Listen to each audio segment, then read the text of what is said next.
We're very lucky to have Thomas Bagge with us today. I will give a quick intro and then I'll hand over to Thomas to introduce himself, and we can get into what will hopefully be a good discussion. So my name is Graham Parker. I'm CEO and co-founder here at Ship Angel. Been involved in supply chain and the intersection between supply chain and software for too long now.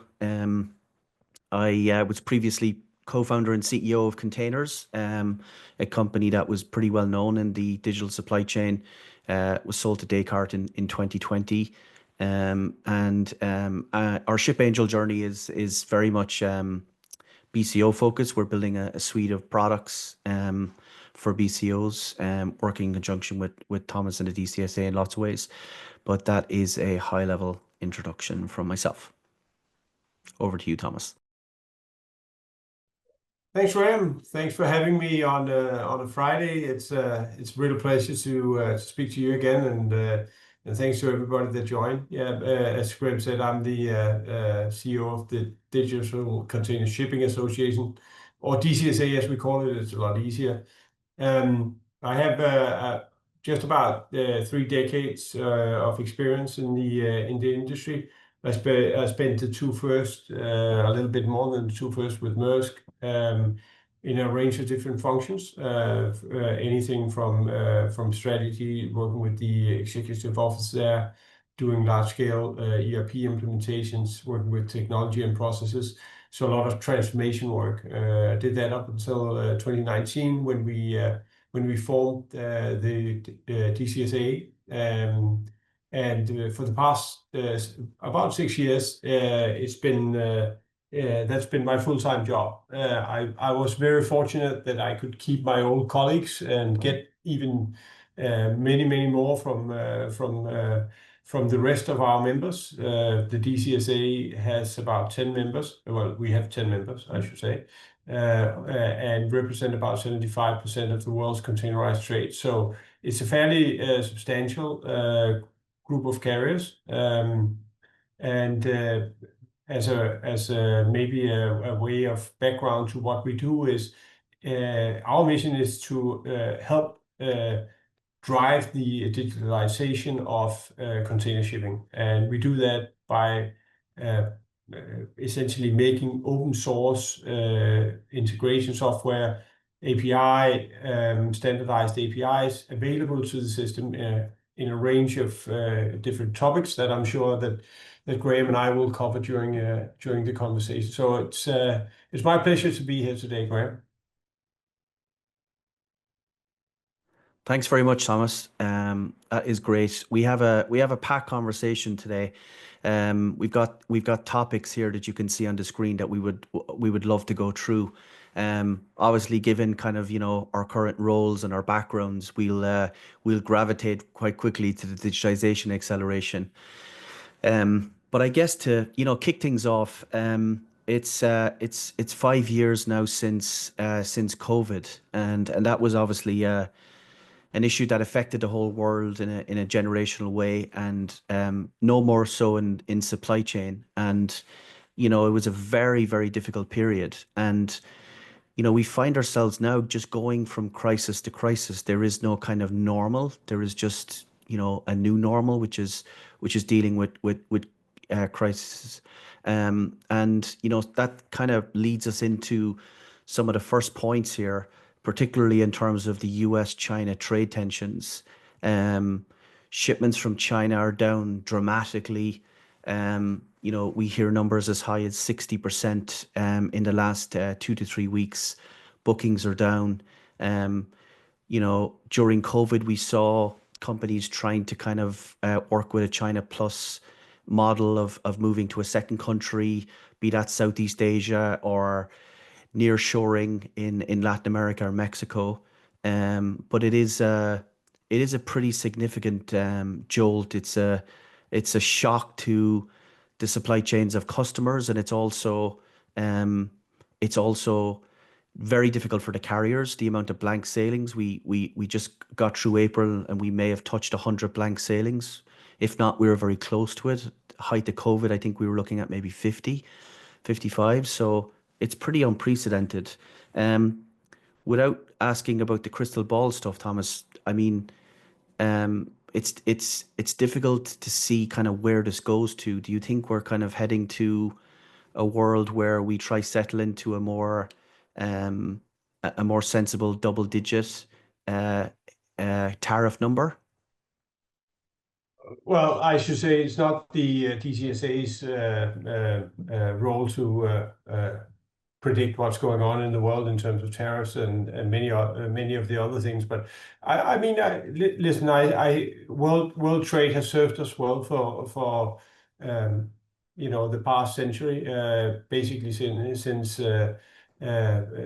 since the Second World War. We've come together as globally. We've created international institutions like the OECD, the UN, NATO, you name it. There's so many things. We've really been converging, and a lot of these things have broken down some of the barriers that we have seen traditional between countries. We've seen less, let's say, large-scale conflicts. Albeit, I'm sure you have one here. But generally, we've seen that the whole world has gotten more prosperous by trade, by having trade. And if you look at a country like Korea, it's a brilliant example of what you've seen from the Korean War in the 50s to what has actually, seen a country like Korea with the scale of companies that they have now, whether it's Samsung, it's LG, it's Hyundai. It is an incredible development that they've gone through, and that's because of trade. So I'm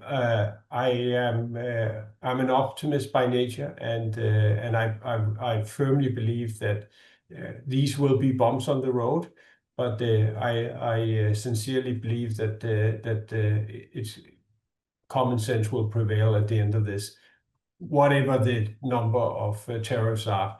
I would want to maybe add one comment.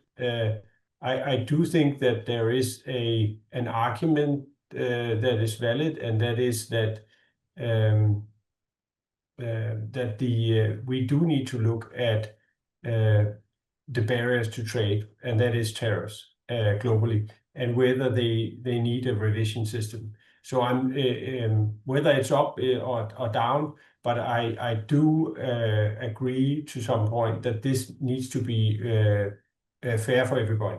And I'm not getting into what fair is here. That's not my job. I'm just saying that it needs to be fair, and then we'll leave that up to the politicians. Yeah, absolutely. And not following the list exactly, but I think it kind of segues nicely into thinking about also port fees surge. One of the things that we talk about a lot in Ship Angel is if you just look at an ocean freight rate um, on the main trade lanes, and you looked at one 10 years ago versus today, the complexity is just increased dramatically. The amount of new surcharges, the pace at which they can be applied, um, certain kind of shippers looking at annual contracts, biannual, but also looking at shorter term and spot rates. The difficulty in kind of what makes and what constitutes an ocean shipping rate has never been more difficult, and it's super fast moving, and now I guess somewhat related to the U.S.-China trade tensions, we also have this port fee surge where at the moment in October, Chinese built vessels are looking at a pretty significant fee, and even though it's October and it's a bit away yet, it is still obviously another frightening prospect for shippers, and thinking about how what type of numbers that would be, and it would differ by carrier. But I guess it's just kind of it feeds into that storyline of uncertainty again. I mean, I'm sure that's something you kind of see as well, Thomas. Like the idea of as you know, like the way a lot of these companies are planning, they're planning quarters and sometimes 180 days ahead. It's just incredibly difficult for shippers to think about, we've got tariffs now, we've got potential port fees coming later. Um, do you think it adds another layer of complexity again on the shipper side, right? Oh, absolutely, absolutely. And unfortunately, the private companies around the world are caught in a political discussion here, and it's part of a bigger equation, obviously. And the 301 legislation, as it's suggested in the US, um, it's just one element, right? Of a lot of things that's going on. You have We have the trade deficit, but you also have WTO statuses as an example, where China having the status as a developing nation, they have certain rights associated with that. And from my time with Maersk, again, this is not DCSA. I want to underline that, but from my time with Maersk, when Maersk were to do a large scale investment in China, they could only own 49% of that. And that's not the case the other way around.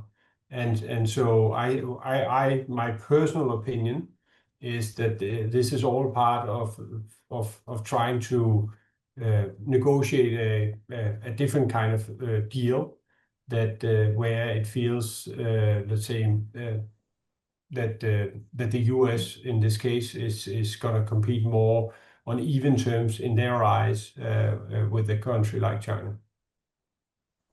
Yeah, absolutely agree, Thomas. And I think that's a good cue, even though we haven't kind of discussed all of the items on the landscape here, but we have a lot of negativity here. Uh, every one of these points almost are kind of challenges right now. Shifting gears and kind of trying to make it a bit more positive on a Friday. We're obviously both proponents of what digitization can do in the industry. And in my last journey when we were building platforms for the global carriers, I remember a lot of chatter about electronic bills of lading, and it was fascinating to see this, standard that had been paper-based for almost hundreds of years, 100 plus years, move to an electronic solution, and just thinking about how complex they are and how it moves through. And I know that there was, a healthy degree of skepticism about trying to create a standard for that. But somehow you guys did it, and I think did it even in the most optimistic eyes faster. Um, Talk us through a bit about like what was that process like? I mean, trying to take something so complex and build a standard. It's absolutely incredible, and I think it set a very high bar. Yeah, that's right. I mean, yeah, I always take an outside-in view on things. So I think firstly, I think it's really important that container shipping needs to compare itself with other industries. And Yeah.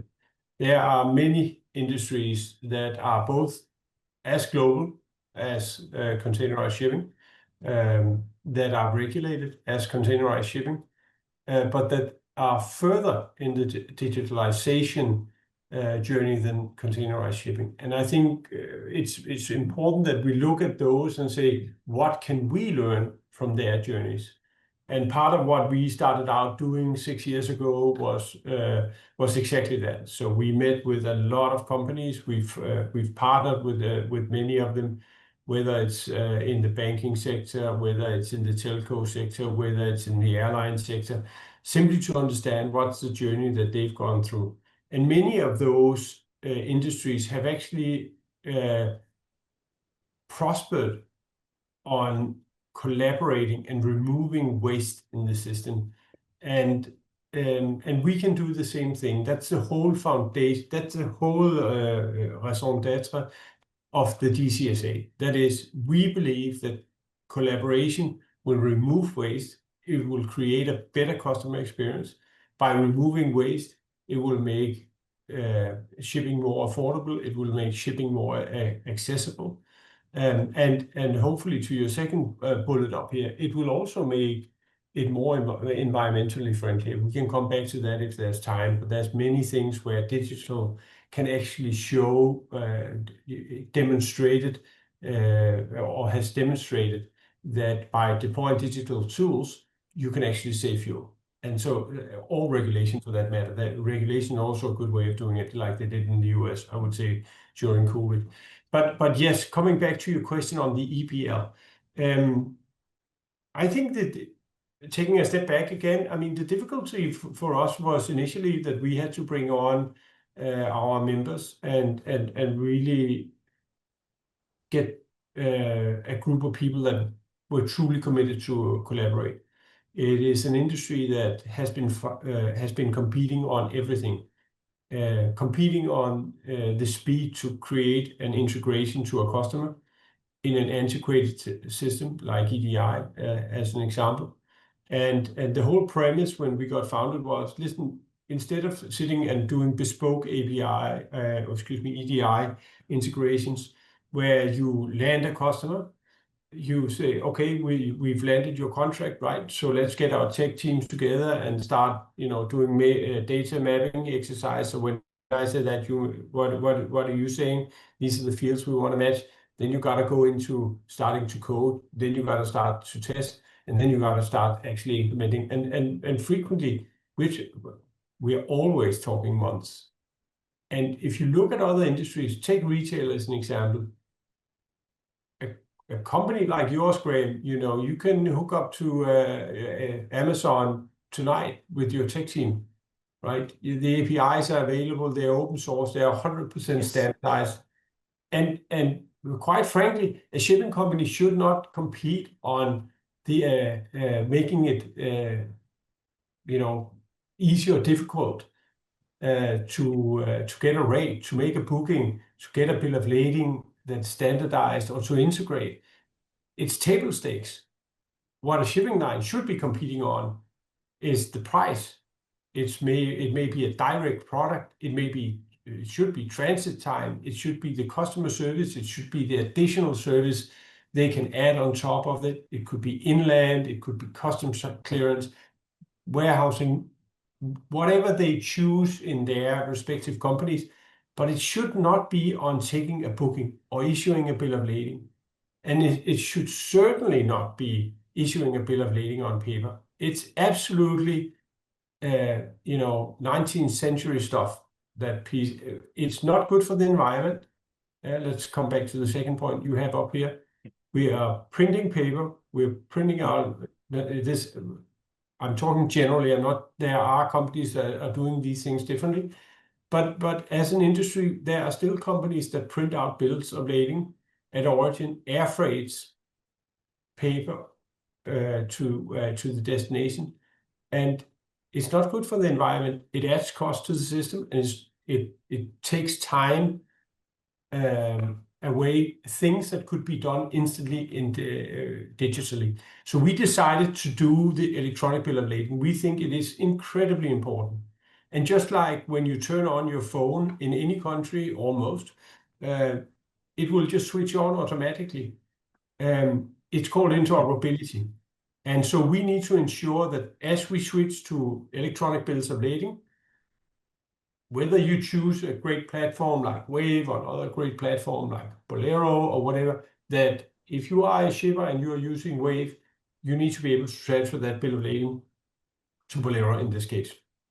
But those are some of the things that we really believe will be incredibly impactful and reduce significant amount of direct cost in the industry, and also enable countries where there are quite frankly fraud and other things. But over time, we believe that this will help reduce fraud. It will help save the environment. It will reduce cost, and it will increase trade. So that's why we did it.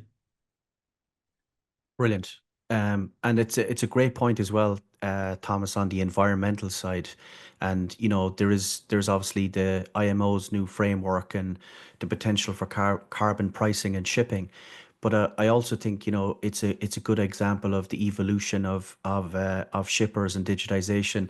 I'm a massive Apple fan, and a couple of product launches ago, they unveiled their first ever carbon neutral product, the Apple Watch Series 9, I believe. And I almost fell off my seat because they said the words ocean freight 4 times during that presentation. And the reason they did it is because they moved the Apple Watch from traveling by air to ocean. And that was a significant impact on them creating their first ever carbon neutral product. And obviously, Apple being Apple, it's a product that's at scale. And it's really interesting, talking to, we're lucky enough to talk to some of the biggest shippers in the world every day. And we hear more and more, to your earlier point, not just the IMO piece and the carbon pricing, but, back to the shipper side and thinking about, selecting vendors and selecting bookings and voyages based on actual CO2 emissions. And I think that the digitization effort there, as you mentioned earlier, Thomas, is also very early, but also very, very interesting, in terms of, looking at CO2. And it's amazing if you're looking at 4 or 5 options and you're comparing it based on price, you're comparing it based on transit time and a number of other factors. But when you bring CO2 in, the differences can be quite dramatic in terms of, moving from port A to port B. It depends obviously on the size of the ship, the port calls, the fuel, a Right. number of factors. Yeah. No, great point, Graham. Great point. We speak to quite a lot of shippers, and there are, of course, it depends heavily on what they are shipping, but I would say the majority of them, irrespectively of what they ship, that we speak to, they raise concerns about their Scope 3 emissions. They want to know about them. They want to reduce them, and therefore it becomes an inherent part of container shipping. That you can quantify it, that you can actually decide upon it at the time of booking.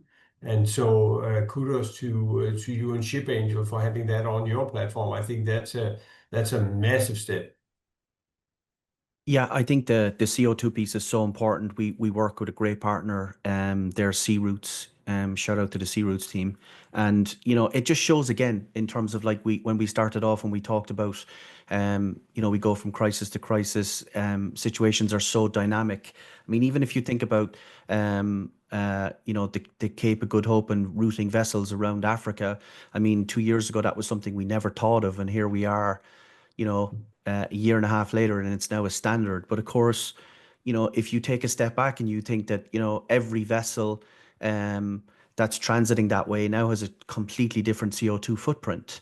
So it's incredibly dynamic in terms of, if you looked at, uh, pre the Red Sea, challenges to post the Red Sea, the CO2, um, numbers on those trips are going through the roof, and trying to understand, which vessels are going through, which ones are still trying to power through the Suez, depending on trade lane. It's incredibly dynamic, but as you say, it's a very, very important element of the digitization as well.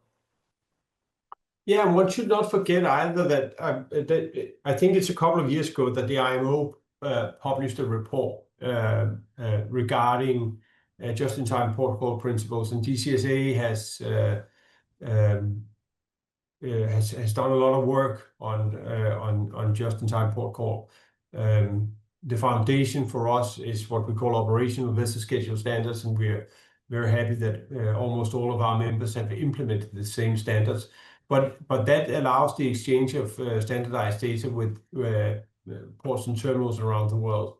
And according to the IMO calculations done a few years ago, the amount of fuel that could be saved by not doing, let's hurry up and wait, blasting across the Pacific to wait outside the LA, Long Beach, to enter the ticketing Mhm. system, was up to 14% of fuel.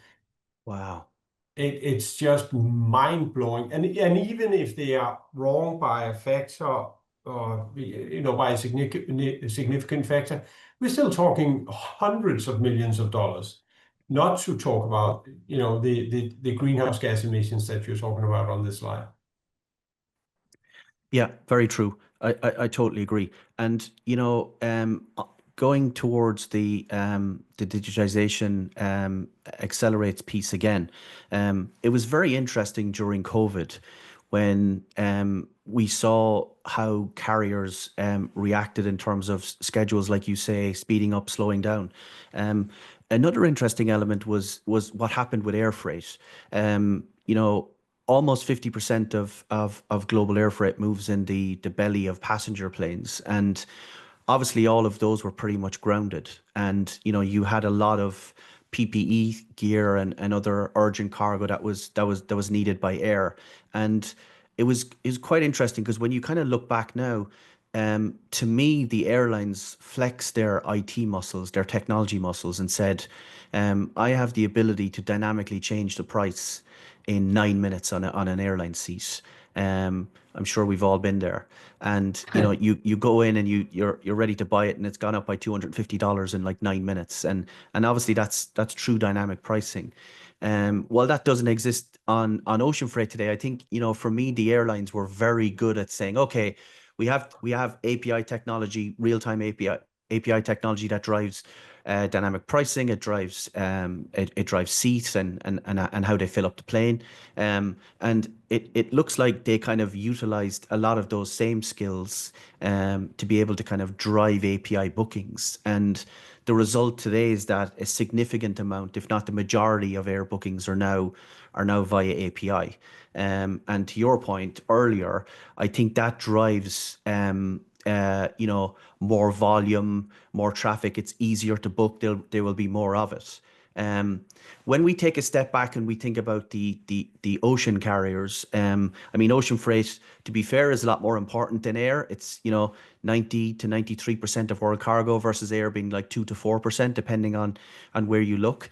But the ocean carriers obviously need to have a similar moment. They need to have this API moment. And to your earlier point, you shouldn't really be competing if you say to a customer, we have APIs you can use. I mean, these are all big global companies that are incredibly smart when it comes to modern technology.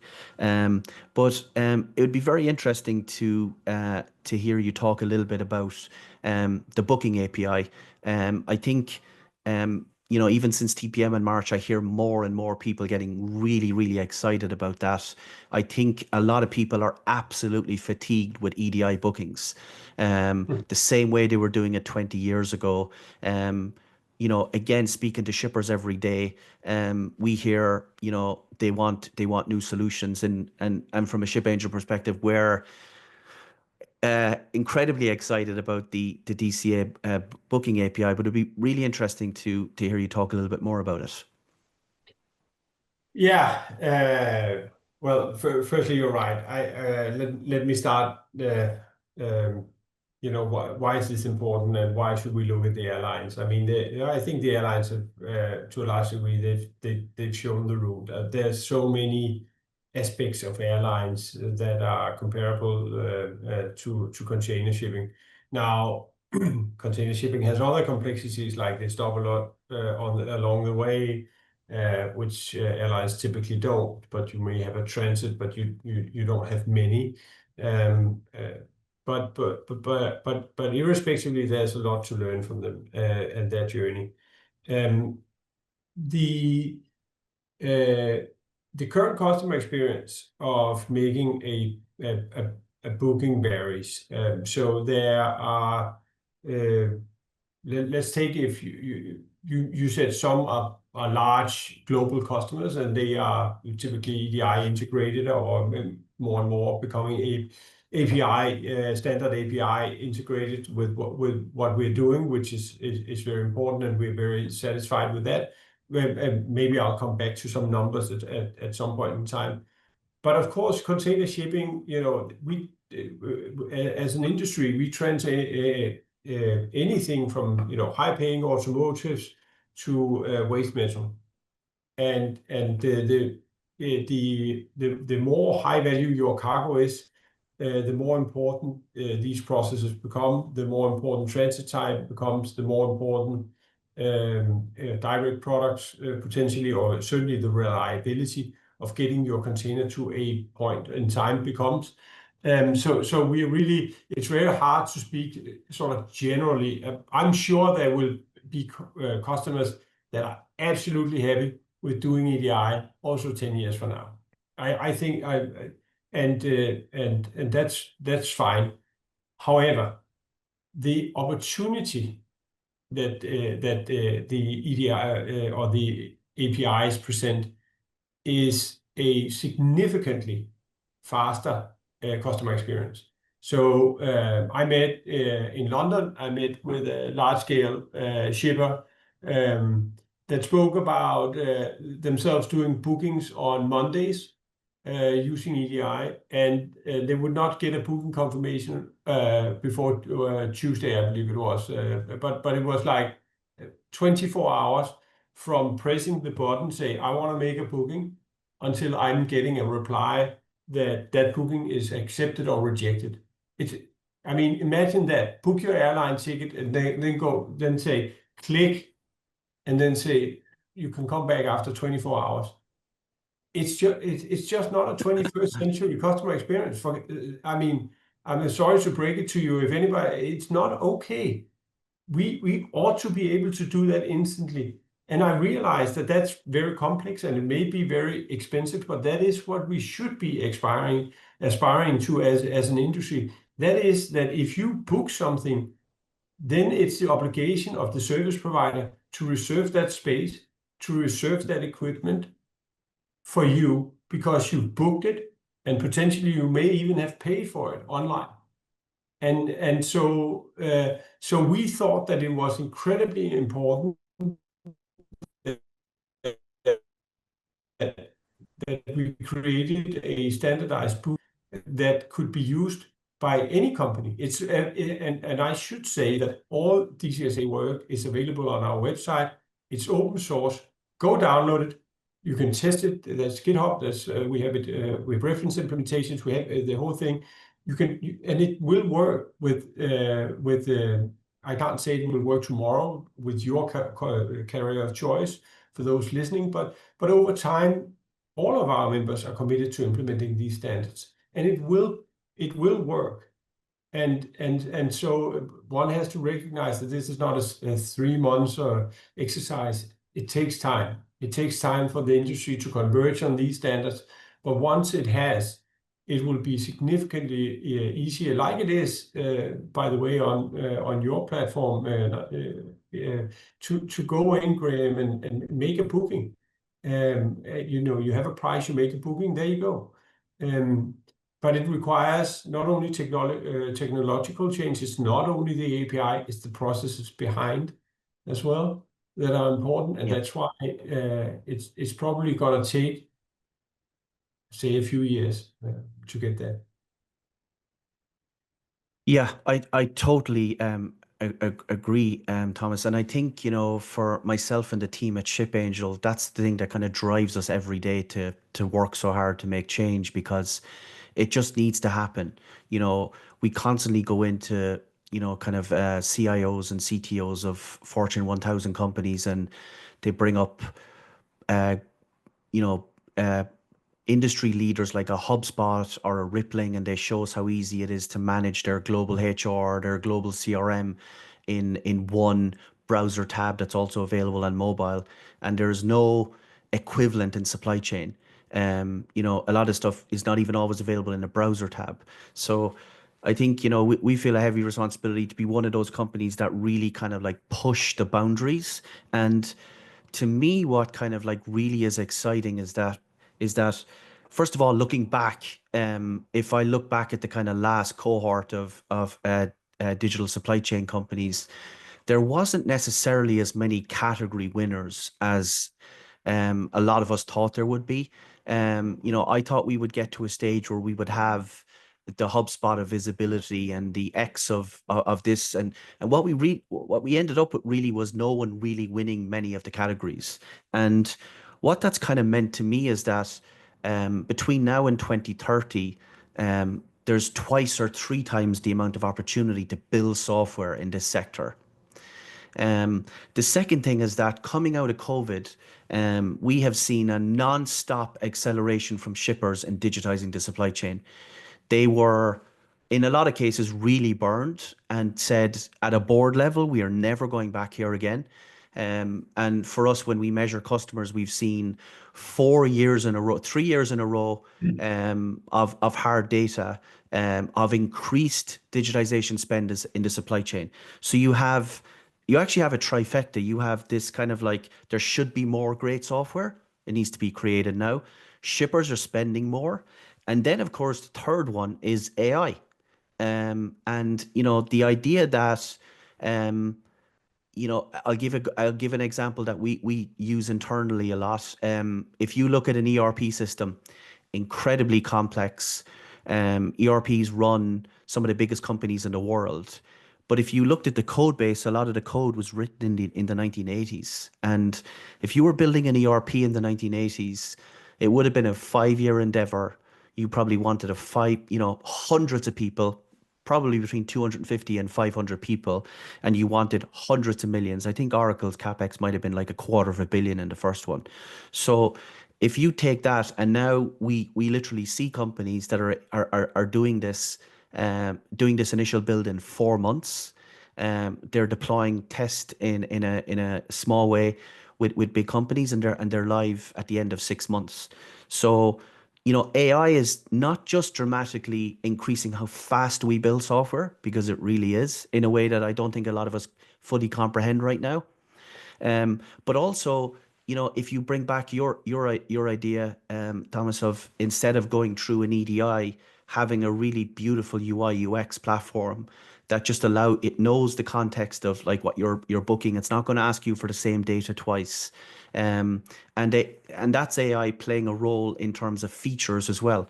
We see when we look at our early versions of bookings internally, in conjunction with the DCSA standard, we look at the flow and we think about just how easy things are. But there's just practical ways you can take it to the next level. When somebody is in a booking flow or an operating system or a TMS, sometimes they're not even told the cargo's delayed. But if they are told the cargo's delayed, it's not enough. We need to be able to utilize AI to say, hey, this is delayed, but here's 4 options. You can air freight another 6 pallets, which is enough to cover this delay. You can book the container with Matson, it will get in. You can request a COD with Maersk. Like, it needs to kind of go to that next level. And there's really exciting things happening in AI in the industry. In your conversations with leaders, is AI coming up more and more? Do you see it kind of playing a bigger role in the quarters and years ahead? Oh, without a doubt, without a doubt. And I was about to say thanks for mentioning AI. I think in our conversations, firstly, there's the AI to many means ChatGPT or whatever, Claude or whatever you're personally using. But I think what really stands out is the pace you are talking about. And then I'll come back to AI, because we measure how many standardized API calls that are made every month with our members.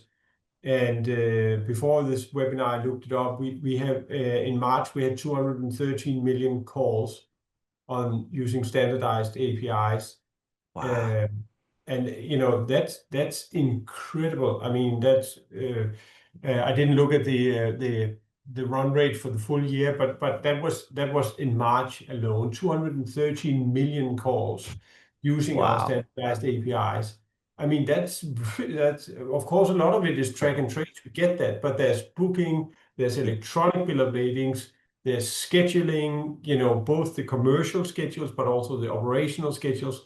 There's just in time and a number of others. So you can really see that it is starting to, let's say, converge. And as you start to converge, you see fantastic companies popping up, like Ship Angel One, but in different spaces, right? You mentioned that we hadn't seen that many logistics companies lately winning prizes here, but there are fantastic companies out there.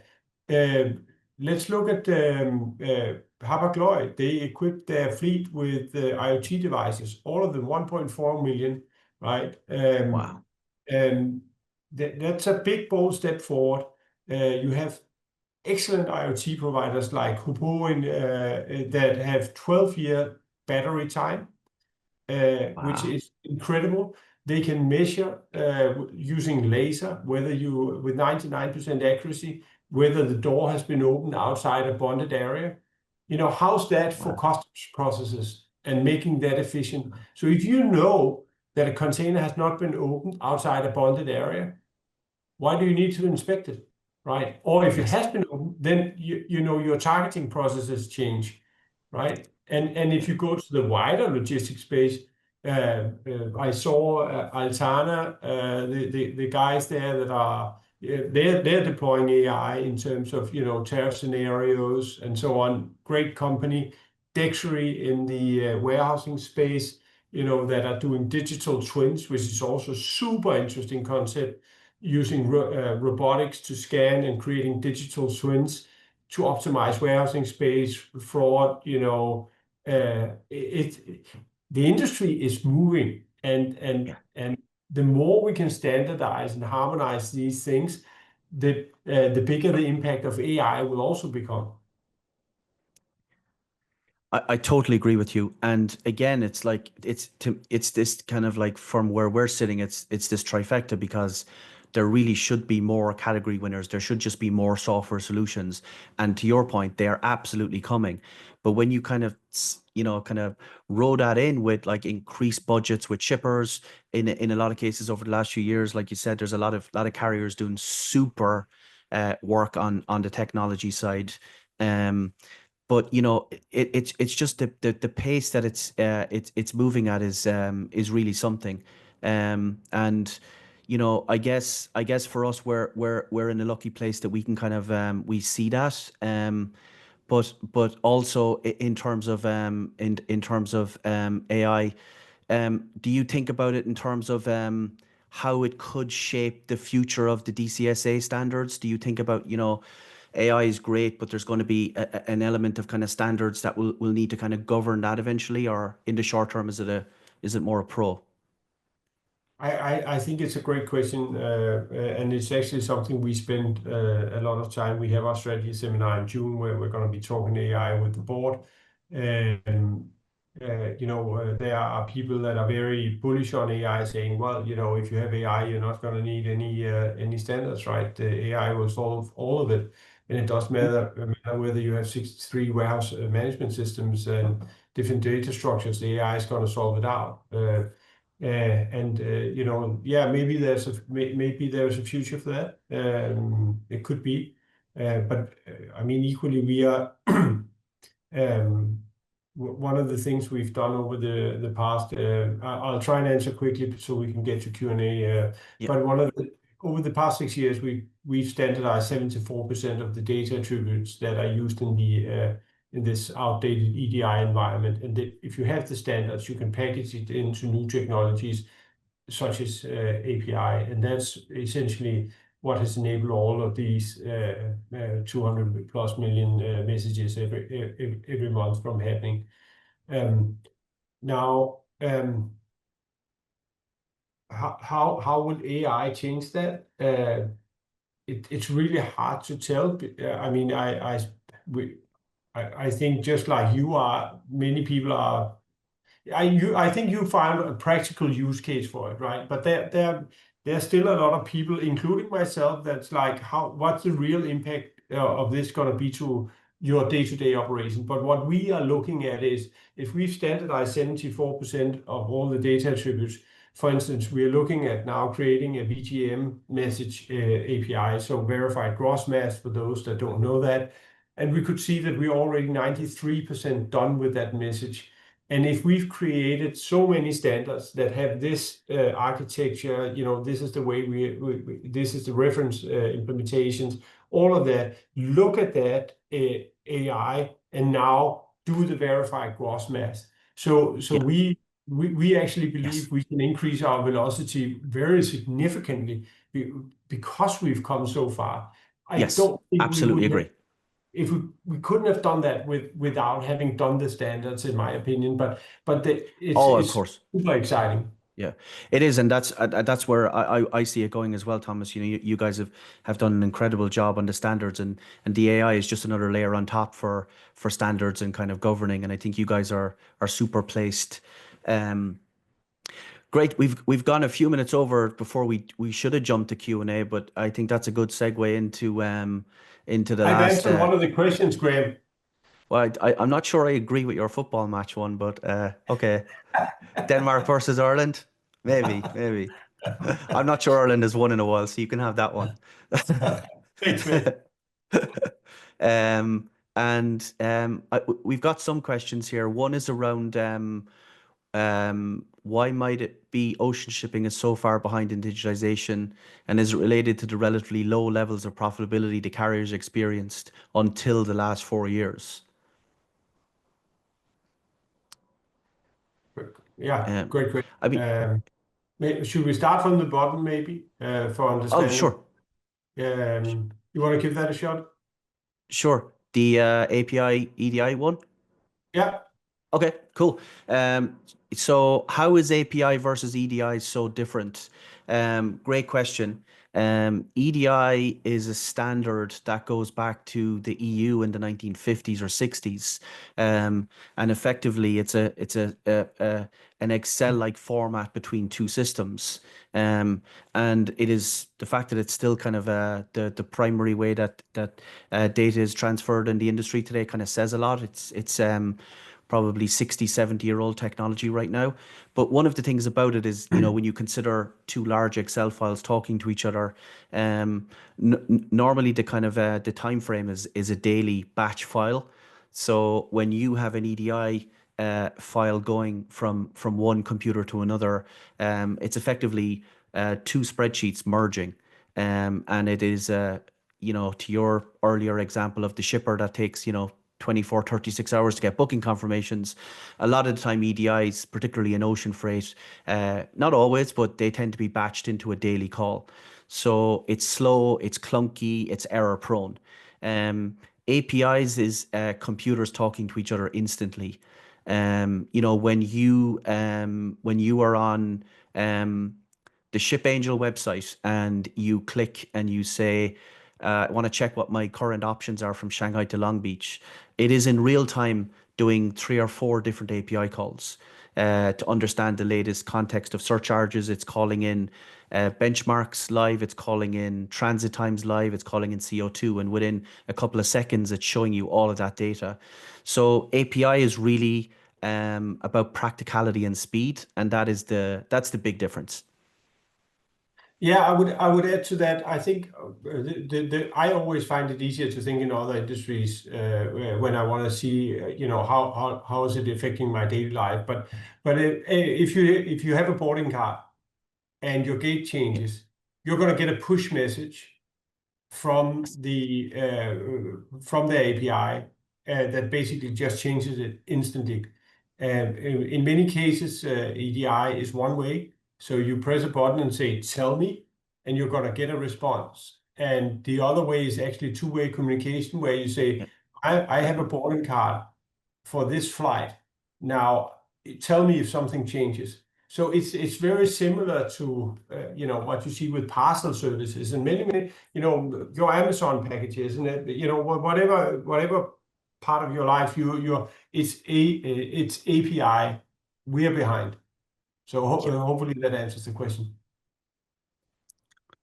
Absolutely. Um, Yeah. Should I go with the first one yeah, absolutely. then? I think that's the big enigma.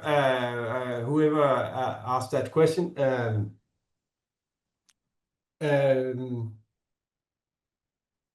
so firstly, for a lot of good reasons, we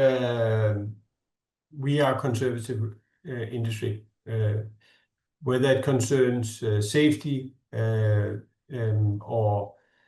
the well-being of our mariners, and maybe in some ways similar to tradition of military tradition. There are rules and regulations, and there have always been rules and regulations around maritime transportation. We are a 1,000-year-old industry. And in many ways, we are a conservative industry. We don't move as quickly as digitally first industries or products. So there is a people element to it. There is certainly also a regulatory element to it. And part of our problem pertains to regulation. And if you are operating a shipping line, I can tell you, we work with well, not all of them, but with the vast majority of them.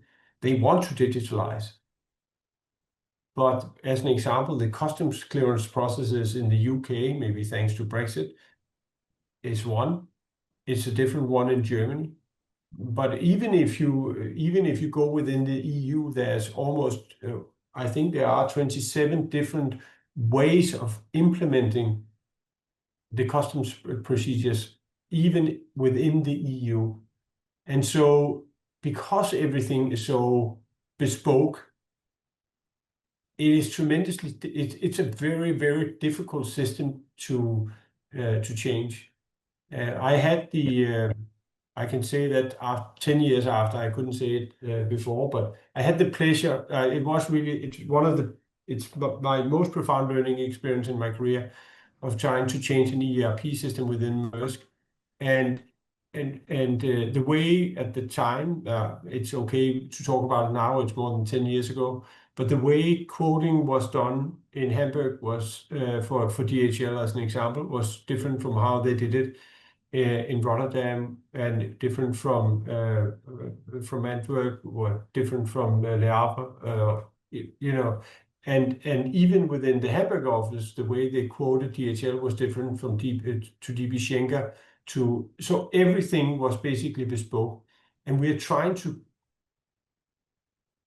bring a very, very bespoke industry. In whatever, what I spoke about was commercial processes. That's not necessarily what we are working on, but each carrier has a different, or has had different standards for vessel arrival. We had 9 members at the time, now we have 10, but out of the 9 members, 6 of them had different definitions in the IT systems for when the vessel has arrived. I mean, imagine that in an airport. One plane has arrived when it touches down, one when it enters the airspace, a third one when it hits the gate. People would die. And we are just a slow-moving industry, and that's why, it's not the only reason, but there's not the same necessity. And partly also because airlines is only 100 years old, quite frankly. And by the way, Yes. IATA grew up with them and has been with them for 80 years. So, sorry, Graham, I'm going to close that one, so you can do some closing comments. Yeah, and that's a great point. And again, just to kind of add to that, I think in my previous life when I worked with the big ocean carriers and delivering global platforms, you really get a sense of the complexity, and you have some incredibly smart people there, and even in the last number of years, the amount of focus that's now on technology to deliver next generation platforms and really push the boundaries of what's out there. And you more than me, but I think we both are privy to, some stuff that's coming down the line with the carriers, where, what they're thinking ahead and how hard they're working on your standards. And I I think you would agree that a lot of carriers are also catching up rapidly with some of the Mercks and the Hapags and the CMAs who've been traditionally very, very advanced when it comes to technology. Listen, maybe I'll answer that last question and then hand over to you for Yeah. sort of round off. I do want to give a shout out to the ocean carrier that is the most active on our standards. and that's CMA CGM. Wow. And to the question, so kudos to CMA CGM. You're really advanced, and I think it's important to celebrate the winners. Yes. They have implemented. I don't have it at hand, but maybe it's 8 out of 9. But they have implemented almost all of our standards, um, um, and it's Wow. fantastic to see. I want to give a shout out to HMM, because HMM, while they haven't implemented all of our standards, they're 100% conformant. And so if you think about everything Wow. is bespoke, HMM has gone, by the book. They are 100% conformant. So they are fantastic in terms of quality, in terms of quantity, and also quality, I would say. But CMA, those two companies, big shout outs to them for just, leading the way for the ocean carriers. That's incredible. It's great to hear, and it's also great to get some kind of practical examples. I'm sure folks listening will be intrigued to hear that. And just, I guess that just leaves me to say again, Thomas, thank you so much for spending time this afternoon. Really, really enjoyed the conversation. Really, really interesting. And I think, the future is bright in supply chain software, in the future of it. Really excited, what you guys are doing, particularly on the booking side. I think it's going to be transformational in the quarters and years ahead. So thank you very much for taking the time to spend with us this afternoon, especially on a Friday. Thank you very much. Well, thanks for having me, Grant, and everybody have a great weekend.